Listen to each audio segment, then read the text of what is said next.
Hare Krishna everyone. Let's enlighten our innermost by learning Shrimad Bhagavatam. Shrimad Bhagavatam के एक और नए एपिसोड में मैं आप सबका स्वागत करता हूं। हमारे साथ हमारी माता श्री राधिकेश्वरी देवीदासी जी हैं, हमारी जो स्पिरिचुअल गुरु हैं। आइए आज एक बार फिर से उनसे कुछ नया सीखते हैं। हरे कृष्णा माता जी, कैसे हैं आप?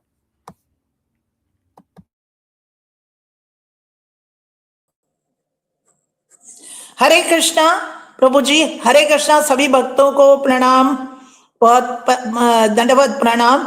और बहुत अच्छी हूँ, हरे ईश्वर की कृपा है मुझ पर जी। और आशा करती हूँ कि आप सभी सुखी एवं स्वस्थ होंगे जी। प्रभु जी, हम आरंभ करेंगे अभी। जी माता जी, आरंभ करें।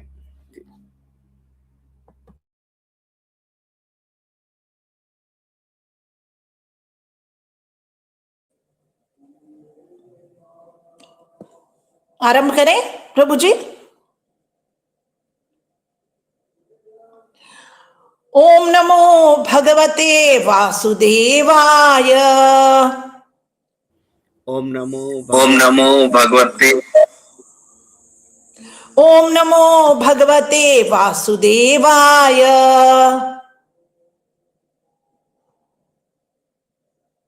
ओम नमो भगवते वासुदेवाय।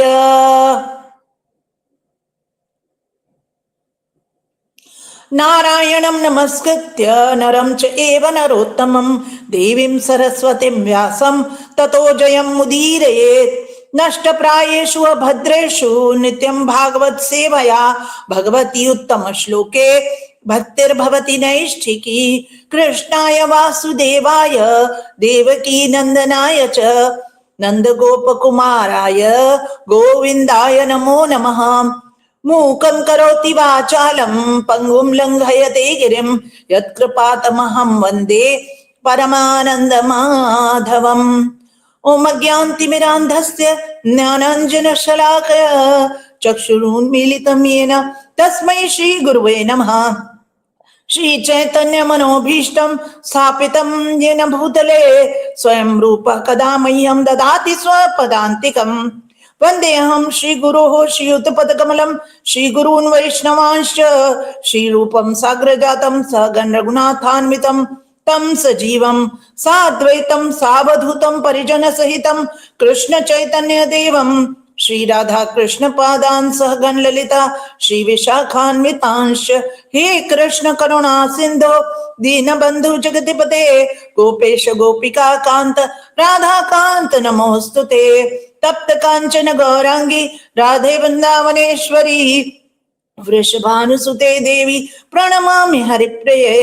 वाञ्छा कल्पतरुभ्यश्च कृपा सिन्धुभ्य एव च पतितानां पावनेभ्यो वैष्णवेभ्यो नमो नमः। नमो विष्णुपादाय कृष्ण पृष्ठाय भूतले श्रीमते भक्ति सिद्धार्थ स्वामिनिति नामिने।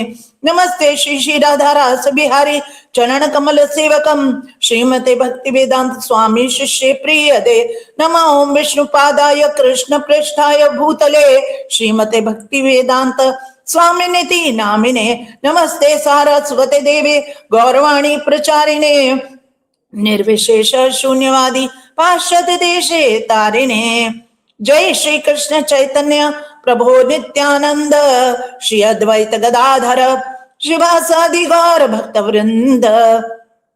हरे कृष्ण कृष्ण कृष्ण हरे हरे हरे राम राम राम हरे हरे। हरे कृष्ण, धन्यवाद प्रणाम। और मेरे आचार्यों गुरुओं को सभी को मैं कोटि कोटि प्रणाम करती हूँ। और ये जो मैं प्रसारित कर रही हूँ, जो भी मैं अपने मुखमंडल से बोल रही हूँ इस वक्त, वो उन्हीं का दिया हुआ है, जो उन्होंने सिखाया उसी प्रकार मैं कोशिश करती हूँ कि अक्षरशः आप तक प्रसारित करूं। अन्यथा मैं मूल तो कुछ नहीं जानती, तो यदि कोई त्रुटि हो जाए तो मैं सबसे निवेदन करती हूँ कि मुझे माफी करना। तो आज हम आरंभ करते हैं स्कंद 1 अध्याय 2 का श्लोक नंबर 3। जैसा कि हम पढ़ रहे थे भगवान के विश्व रूप तथा विविध अवतारों का वर्णन, तो यही अब भी कंटिन्यू होगा, यही विषय। तो मैं आरंभ करती हूँ श्लोक। यस्यावयवस्तथा संस्थानैः कल्पितो लोकविस्तरः तद्वै भगवतो रूपम विशुद्धम सत्वमूर्जितम। एक बार पुनः दोहराती हूं। यस्यावयव संस्थानैः कल्पितो लोकविस्तरः तद्वै भगवतो रूपम विशुद्धम सत्वमूर्जितम। शब्दार्थ, अनुवाद एवं तात्पर्य श्री शील प्रभुपाद जी द्वारा। श्री शील प्रभुपाद जी की जय। शब्दार्थ, यस्य जिसका, अवयव शारीरिक विस्तार, संस्थान ही में स्थित, कल्पित कल्पित किया गया, लोक निवासियों के ग्रह, विस्तरह विभिन्न, तत्वई लेकिन वह है, भगवतः श्री भगवान का, रूपम रूप, विशुद्धम शुद्ध, सत्वम अस्तित्व, ऊर्जितम सर्वश्रेष्ठ। तो विशुद्ध मतलब ये आध्यात्मिक गुण है। विशुद्ध सत्व, सत्व गुण के ऊपर जब हम जाते हैं तो विशुद्ध सत्व होता है। तो शुद्ध सत्व का अर्थ है त्रिगुणातीत, यानी तीनों रजो तमो और सतो गुणों से ऊपर। अनुवाद पढ़ते हैं। ऐसा विश्वास किया जाता है कि समस्त ब्रह्मांड के ग्रह मंडल पुरुष के, पुरुष माने जो प्रथम पुरुष यानी कि कौन, भगवान पूर्ण पुरुषोत्तम भगवान श्री कृष्ण, उनके विराट शरीर में स्थित हैं, किंतु उन्हें सृजित भौतिक अवयवों से कोई सरोकार नहीं होता। उनका अद्वितीय शरीर नित्य आध्यात्मिक अस्तित्व में विद्यमान है, जिसकी कोई तुलना ही नहीं है। अब जैसे कि हमने पिछले श्लोकों में पिछले 2 हफ्ते हमने डिस्कस किया था या चर्चा की थी कि किस प्रकार से ब्रह्मांड, असंख्य ब्रह्मांड जो हैं वो कारणोदक्षयी विष्णु के असंख्य रूपों से प्रकट होते हैं और प्रलय आने पर पुनः सब कुछ उन्हीं के शरीर में विलीन हो जाता है, वहीं वापस चले जाते हैं। तो अब भौतिक और आधुनिक दृष्टिकोण वाले बहुत कम लोग इन बातों पर विश्वास करते हैं। तो यदि हम उनको ये बातें बताएंगे तो वो बहुत अचंभित हो जाएंगे और शायद ही इस बात पर विश्वास करेंगे कि समस्त ब्रह्मांड के ग्रह मंडल पुरुष के विराट शरीर में स्थित हैं। वे कहेंगे कि कहाँ, वो तो दिखाई दे रहे हैं आकाश में तैरते हुए, ये पृथ्वी हमारी दिखाई दे रही है, वो देखते हैं ये पृथ्वी है, पृथ्वी मंडल, चांद है, सूरज है, ये सब तो आसमान में तैरते हुए दिखाई दे रहे हैं, फिर कैसे हैं वो विराट पुरुष के शरीर के अंदर से कैसे हैं वो। लेकिन पृथ्वी और उसके ऊपर जो 6 लोक हैं, फिर नीचे 7 लोक हैं और असंख्य ब्रह्मांड, ये सभी विराट शरीर के भीतर स्थित हैं। जैसे कि हमने पहले पढ़ा और चर्चा की कि किस प्रकार कारणोदक्षयी विष्णु या महाविष्णु जो हैं जब श्वास छोड़ते हैं तो असंख्य रोमकूपों में से असंख्य ब्रह्मांड प्रकट होते हैं और फिर वे अपना विस्तार करके गर्भोदक्षयी विष्णु के रूप में प्रत्येक ब्रह्मांड में प्रवेश कर जाते हैं और फिर उनके नाभि कमल, गर्भोदक्षयी विष्णु के नाभि कमल से ब्रह्मा जी की उत्पत्ति होती है। फिर वे ब्रह्मा जी को तप करने का आदेश देते हैं और फिर ब्रह्मा जी के समक्ष प्रकट होते हैं और उन्हें सृष्टि की रचना करने का आदेश दे देते हैं और फिर से वे योग निद्रा में चले जाते हैं। ब्रह्मा जी की 100 वर्ष की आयु है और जब उनकी मृत्यु होती है, 100 वर्ष ही हमारे धरती के 100 वर्ष नहीं है, ठीक है, वो कुछ करोड़ों वर्ष हैं, वो जो ब्रह्मा जी के 100 वर्ष हैं। तो उनकी मृत्यु जब हो जाती है तो सारे ब्रह्मांड फिर से महाविष्णु के शरीर में विलीन हो जाते हैं। अब ब्रह्मांडों में बहुत कुछ भौतिक है, क्योंकि भौतिक तत्वों से बने हैं ब्रह्मांड, जैसे पंचभूत हमने कहा। तो ये, लेकिन फिर भी हम उनको अपने चर्म चक्षुओं से, ये जो हमारे चक्षु हैं, आंखें हैं, इनसे हम नहीं देख सकते। ये समस्त भौतिक ब्रह्मांड भगवान के शरीर में विलीन हो जाते हैं, लेकिन इनको धारण करने वाले भगवान, वो जो, क्योंकि ये भौतिक है, तो भौतिक ब्रह्मांडों को धारण करने वाले भगवान का अस्तित्व भौतिक नहीं है। वे केवल इन भौतिक ब्रह्मांडों को धारण करते हैं, लेकिन उनका खुद का अस्तित्व भौतिक नहीं है। और ये हमारी बुद्धि के लिए बहुत आश्चर्य की बात हो सकती है, लेकिन वे संपूर्ण रूप से दिव्य हैं, वे त्रिगुणातीत हैं, अर्थात तीनों गुणों से परे हैं। उनका संपूर्ण अस्तित्व सच्चित आनंद का है। उन्हें भौतिक तत्वों या ब्रह्मांडों से कोई लेना देना नहीं है। उनका शरीर नित्य आध्यात्मिक अस्तित्व में ऊर्जित है, अर्थात ऊर्जावान है। तो इस प्रकार हम देखते हैं कि अब भगवान भगवत गीता में कहते हैं, मत्तः परतरम नान्यत् किंचित अस्ति धनंजय, अर्थात उनके समान या उनसे बड़ा कोई अन्य दूसरा है ही नहीं। तो इस बात से हमें अंदाज लगा लेना चाहिए और इस बात से हमें ये पुष्टि हो जानी चाहिए कि भगवान जो है उनके अंदर से ही ये सारी सृष्टि जो है उत्पन्न होती है। अब हम तात्पर्य में चलते हैं। तात्पर्य, परम सत्य के विराट रूप या विश्व रूप की धारणा विशेष रूप से नव जिज्ञासुओं के लिए है, जो श्री भगवान के दिव्य रूप के विषय में सोच सकने में अक्षम होते हैं। उनके लिए रूप का अर्थ इस भौतिक जगत से संबंधित कोई वस्तु है। अतएव प्रारंभ में श्री भगवान की शक्ति के विस्तार पर ध्यान एकाग्र करने हेतु परम की विरोधी कल्पना आवश्यक होती है। तो ये बहुत ही एक विशेष बात है, मतलब जिसका अर्थ श्रीमद् भगवद गीता यथारूप में प्रभुपाद जी ने समझाया है कि भगवान का विराट रूप 11वें अध्याय में जैसे दिया है कि भगवान का विराट रूप जो है, जो कि वो अर्जुन को दिखाते हैं, वो वास्तव में काल्पनिक रूप है। अर्थात ऐसा वास्तव में अस्तित्व में नहीं होता। केवल अर्जुन को इच्छा थी और उसकी कल्पना में एक ऐसा रूप था भगवान का विराट रूप, तो अर्जुन की कल्पना को संतुष्ट करने के लिए भगवान ने उसे ऐसा रूप धारण किया और दिखाया, उसे संतुष्ट किया। तो जब अर्जुन डर गया इस रूप को देख करके, तो उसने भगवान से वापस अपने दिव्य रूप में आने को कहा। विराट रूप में जो कुछ अर्जुन ने देखा वो वास्तव में वैसा है, किंतु वैसा शरीर नहीं होता। भगवान को उसे धारण करने की कोई आवश्यकता नहीं होती। अतः परम सत्य के विराट या विश्व रूप जो कि भगवत गीता में भगवान ने दिखाए अर्जुन को, उसकी धारणा विशेष रूप से नए भक्तों के लिए की जाती है, जिन्हें भगवान के विषय में अभी थोड़ा थोड़ा ही बहुत ही अल्प ज्ञान हुआ है और जिनकी श्रद्धा भी अभी बहुत कोमल है और जो भगवान को भौतिक दृष्टिकोण से देखते हैं, वे भगवान के दिव्य अस्तित्व को नहीं समझ पाते। तो ऐसे लोगों के लिए विराट रूप बताया जाता है। यह विशेषकर उन लोगों के लिए है जो धीरे धीरे ज्ञान मार्ग से भक्ति मार्ग की ओर अग्रसर हो रहे हैं। वे भगवान के रूप की भौतिक कल्पना ही करते हैं। तो यदि भगवान का रूप है, आकार है, तो उससे आदान प्रदान करना बहुत आसान होता है। आगे देखते हैं। जैसा कि पूर्वार्ध में कहा जा चुका है, श्री भगवान महत् तत्व के रूप में अपनी शक्ति का विस्तार करते हैं, जिसमें सभी भौतिक अवयव सम्मिलित रहते हैं। एक प्रकार से श्री भगवान की शक्ति का विस्तार तथा स्वयं श्री भगवान एक ही हैं, किंतु साथ ही साथ महत् तत्व श्री भगवान से भिन्न भी है।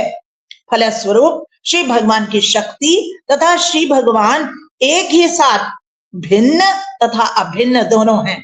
इस प्रकार विराट रूप की अवधारणा विशेष रूप से निर्विशेषवादियों के लिए श्री भगवान के नित्य रूप से अभिन्न है। तो जैसे कि हमने पहले इस बात की पिछले 2 हफ्तों में चर्चा की कि भगवान महत् तत्व को प्रकट करते हैं। अब महत् तत्व में 16 भौतिक अवयव सम्मिलित रहते हैं और उसी महत् तत्व से संपूर्ण सृष्टि की रचना होती है। तो भगवान की शक्ति जो है वो महत् तत्व के रूप में आती है। महत् तत्व उनकी शक्ति है, ध्यान रखें, वह भगवान नहीं है। अधिकतर लोग भगवान और उनकी शक्तियों को एक ही तल पर ले आते हैं, जो कि गलत है। अब आप जैसे उदाहरण लीजिए, एक कंपनी है, उसमें 100 लोग कार्यरत हैं। अब वो 100 लोग जो हैं वो सारे एक ही धरातल, एक ही तल पर नहीं है, अर्थात एक ही लेवल पर नहीं है। कंपनी का कोई मालिक होगा, फिर कोई सीईओ होगा, कोई मैनेजर होगा, कोई डिप्टी मैनेजर होगा, बाकी वर्कर होंगे, क्लर्क होगा, तो हर डिपार्टमेंट का हेड होगा, कारीगर होंगे, सफाई कर्मचारी होंगे। अब सफाई कर्मचारी, क्लर्क और मैनेजर या फिर मालिक, ये सब एक ही तल पर तो नहीं हो सकते ना।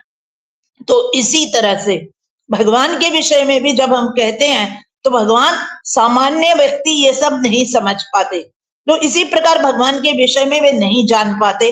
और इस प्रकार अन्य देवी देवताओं जो कि उनकी शक्तियां ही हैं, वे उन सबको एक ही मान लेते हैं, एक ही तल पर स्थापित कर देते हैं।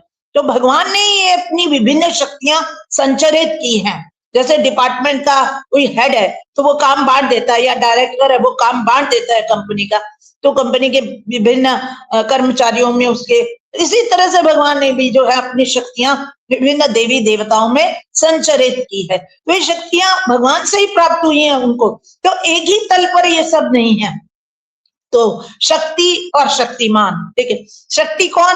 भगवान की शक्ति, और शक्तिमान यानी भगवान, तो ये एक ही साथ भिन्न भी है और अभिन्न भी। और इससे ही क्या कहा है महाप्रभु चैतन्य महाप्रभु ने, अचिंत्य भेदा भेद कहा।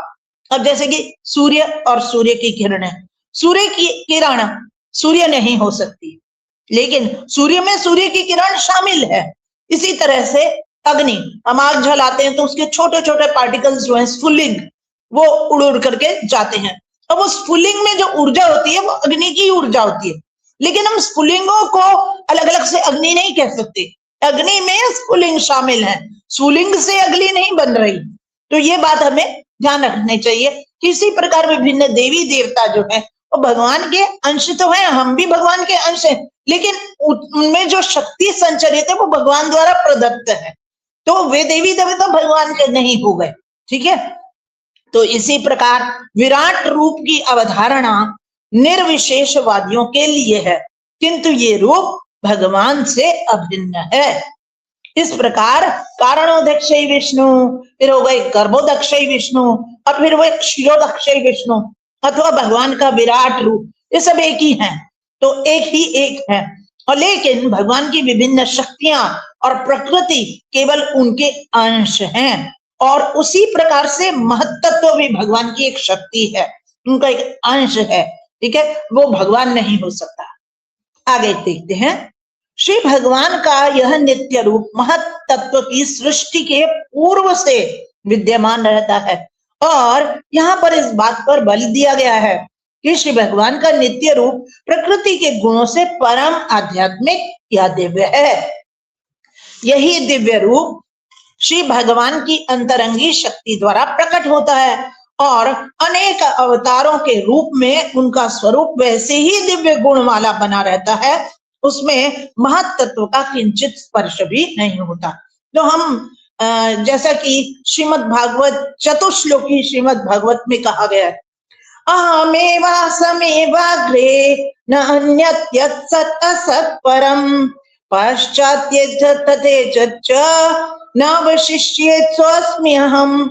अर्थात जो समय के चक्र से पहले है वो कौन है? वो मैं हूं, भगवान ऐसा कहते हैं। अर्थात जो ब्रह्मांडों की रचना हुई, उनकी उत्पत्ति हुई, तो उससे पहले भी भगवान थे, मैं था, और बाद भी मैं रहूंगा, और अभी भी मैं विद्यमान हूं, ऐसा भगवान कहते हैं। तो इसमें सार क्या हुआ? सार यह है कि भगवान ही मूल है और ये सब उनकी शक्तियां हैं, हम उनके विभिन्नांश है, तो हम भी उनकी एक शक्ति हुए। अतः त्रिगुणात्मक प्रगत प्रकृति तो कुछ समय से ये जो तीन गुणों वाली भौतिक, रजो, सतो, तमो गुण वाली ये जो प्रकृति है, जो त्रिगुणात्मक प्रकृति कहलाती है, तीन गुणों से युक्त है, तो ये कुछ समय के लिए रहती है और फिर नष्ट हो जाती है। लेकिन भगवान सदा से ही विशुद्ध सत्व में विद्यमान रहते हैं। उनका दिव्य रूप अंतरंगा शक्ति से प्रकट हुआ, और उन्हीं से फिर और अवतार प्रकट होते हैं, होंगे, होते रहेंगे, होते थे, ऐसा। और उनके जो स्वांश अवतार हैं, जैसे नारायण हैं, ठीक है, वामन अवतार हैं, नरसिंह अवतार, वे वैसे ही दिव्य गुणों वाले होते हैं जैसे कि श्री भगवान स्वयं। तो वे सभी भगवान के समान त्रिगुणातीत है। तो ये सभी और अन्य विभिन्न बाकी के जो अन्य हैं, जो वो देवी देवता और वो हम सब जो है उन्हीं की शक्तियां हैं। हम कौन है? भिन्नांश, विभिन्नांश, जीव, प्रकृति, महत्तत्व, हम जो है वो विभिन्नांश हैं और हम बिल्कुल अलग हैं। हमारे और भगवान के गुणों में अंतर है, मात्रात्मक अंतर। क्वालिटी है वही, सेम क्वांटिटी में बहुत डिफरेंस है, तो मात्रात्मक अंतर है।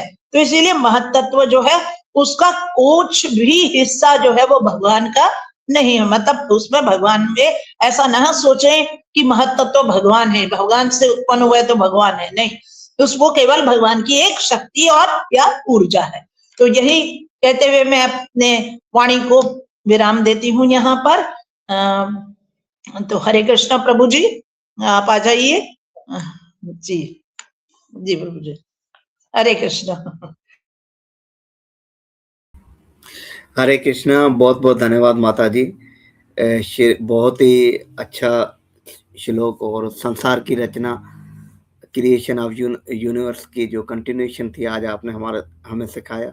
बहुत बहुत धन्यवाद। व्यूअर्स, श्रीमद् भागवतम से रिलेटेड कोई भी क्वेश्चन हो तो आप प्लीज़ कमेंट में शेयर कीजिएगा। और हरे कृष्णा के महामंत्र के साथ आज के सेशन को एंड करते हैं। माता जी। कृष्ण कृष्ण कृष्ण हरे हरे, हरे राम राम राम हरे हरे। हरे कृष्ण प्रभु जी, धन्यवाद, बहुत बहुत धन्यवाद आप सब लोग।